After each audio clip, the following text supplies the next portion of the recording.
Hey everybody, welcome to my RV7 / Pete and Pole Air Camper YouTube channel. I've been trying to make this intro video now for probably a half hour, and I'm going to try to keep this short and sweet and to the point. The reason I'm making these videos is because one, I like to build, and two, I really enjoy helping other people. So these videos will show you how I am building my airplane. Now, I'm not saying that I'm an expert, because I'm not, and I'm not saying that the way that I've built my airplane is the way that you should build yours. These are just for entertainment purposes.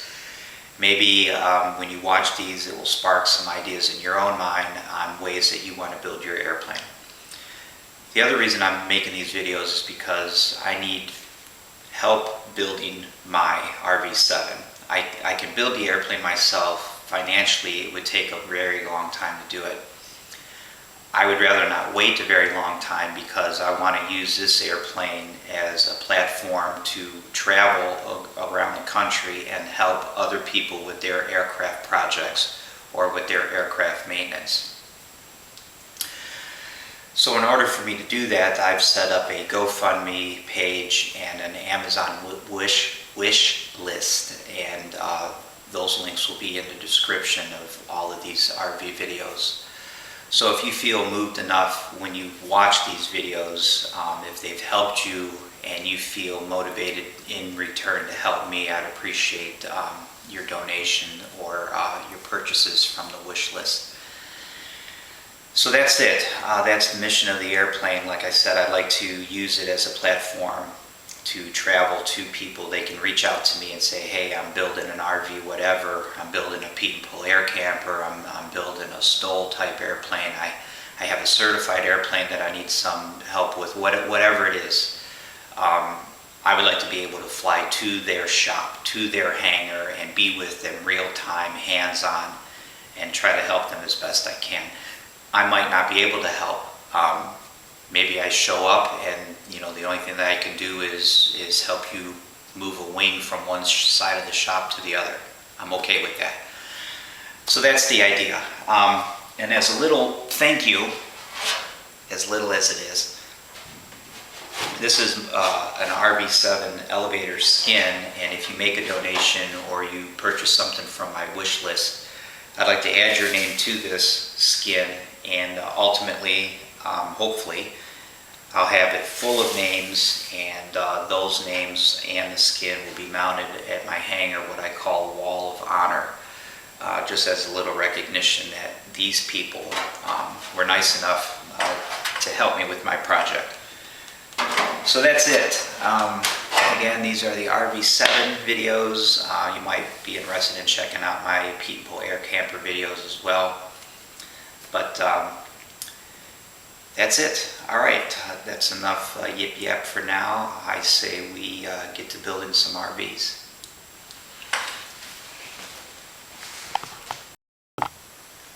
Moving on to the fuel drain flange thingamathing. This for the fuel drain. So this is, I do this kind of like I did the filler neck cap assembly thing. The very first thing that I like to do is, of course, to have this riveted on here. You can rivet this on here clocked in any orientation that you wish. So what I like to do, just to keep things somewhat equal and the same from one wing to the other, I elected to have the top two holes basically parallel with this line of rivets, or parallel with the trailing edge, rather than having it, just kind of up here any old way. So what I had done was I just simply eyeballed the center of this hole, and then using a square, I just went ahead and marked my line. Now what I can do, I can put this in here. If I wanted to, I could use some kind of a drift just to kind of sort of center it in the hole. The problem is this hole from Vans and the hole through this flange are two different sizes. The threads in here are for a tapered hole. So these are tapered threads. These are tapered pipe threads.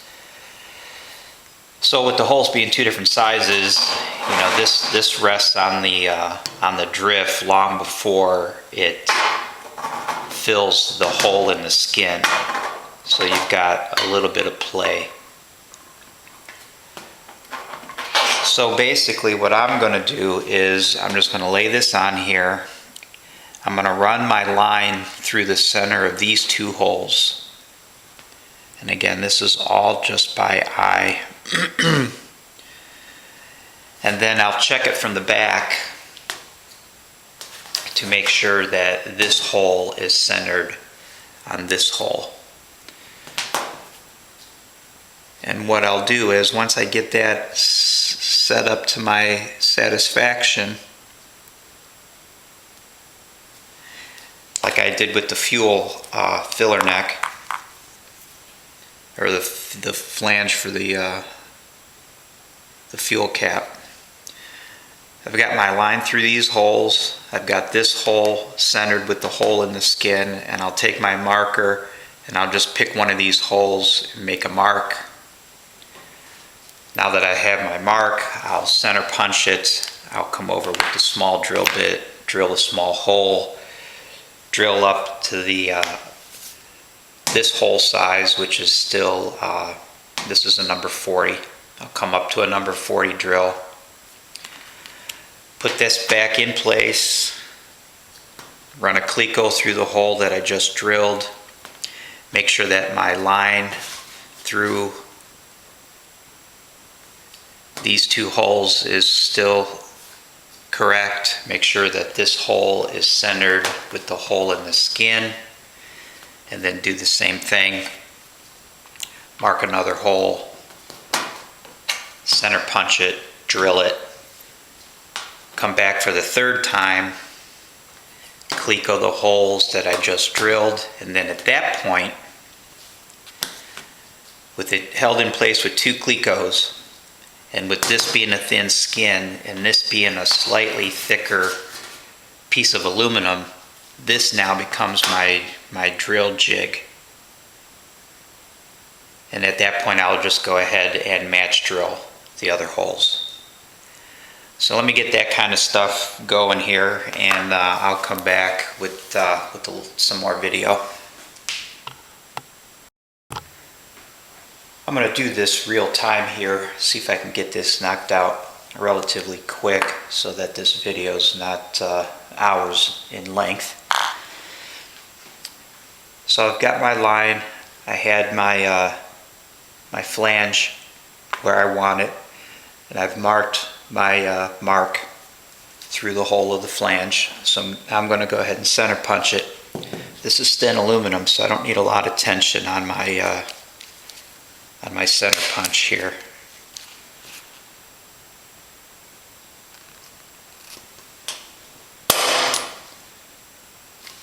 Maybe a little bit more.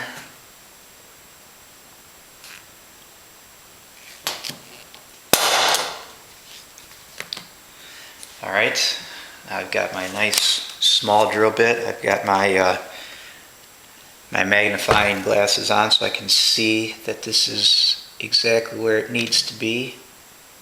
Make sure my fingers are out of the way.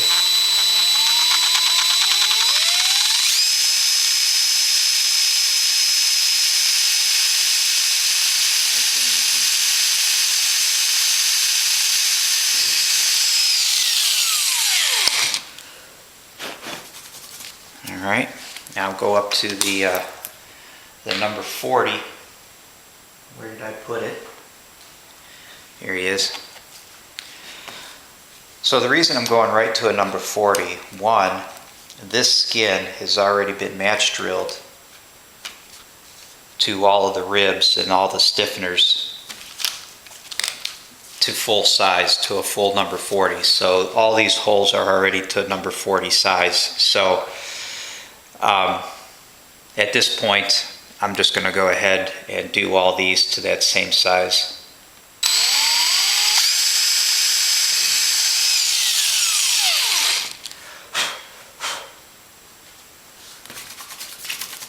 Okay, so now I made a reference mark here so I get this clocked in the same position every time. I've got a reference mark on the flange and a reference mark on the skin. You may have noticed that this is not a stock Vans flange. I made this myself. I duplicated the Vans flange exactly, but I made this myself for various reasons I can get into at some other point, but for this video it's not important. Again, these reference lines for clocking are not necessary because it doesn't matter how you have this part. As long as it's machined correctly, it shouldn't matter how you have it. But it always makes me feel good just to have a reference, just in case. So there's my cleco. Now all I need to do, of course, this is going to pivot on the cleco, so I just make sure that my reference line is still valid, and make sure that the hole still looks decent, centered like it should be. And now I'm going to make another hole, mark another location here. Now I'm not comfortable. I could probably put a clamp on here. I could try to hold it by hand. I could put a clamp on here and just start match drilling, but I'm always slightly leery about it moving. So I feel a little bit more comfortable just doing it this way.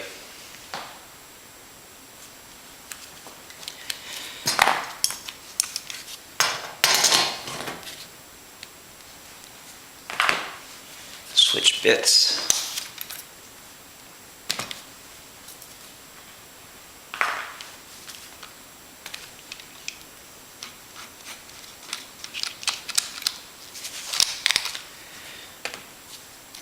Center punch.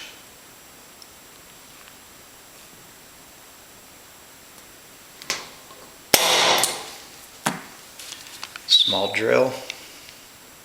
Fingers out of the way on the back side.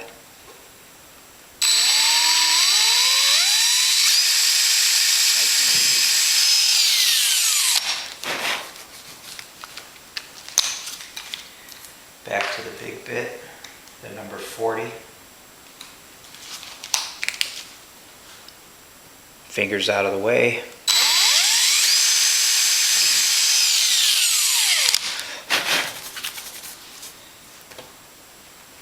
Line up my reference line here.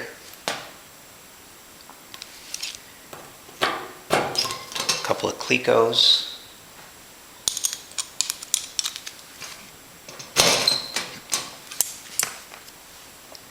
Line through the holes looks good.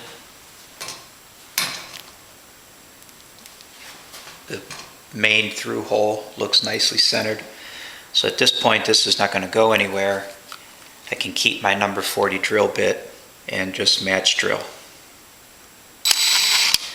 To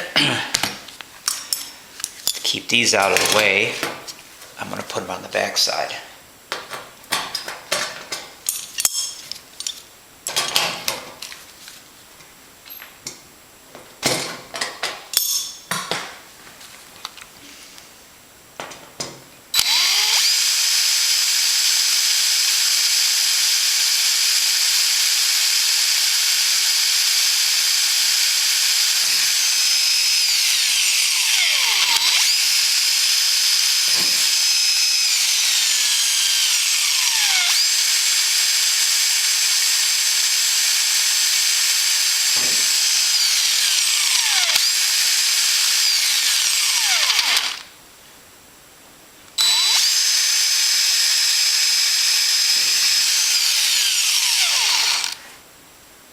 And that's it. Again,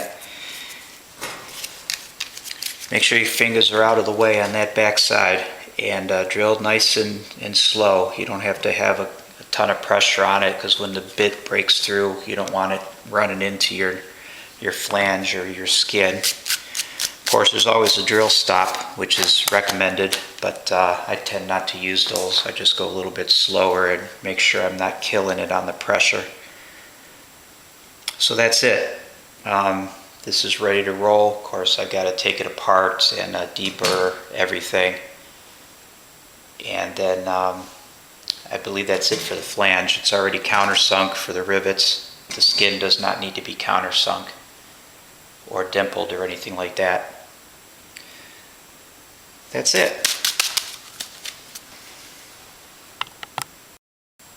Hey everybody, it's me again. I just wanted to say thanks for checking out my video.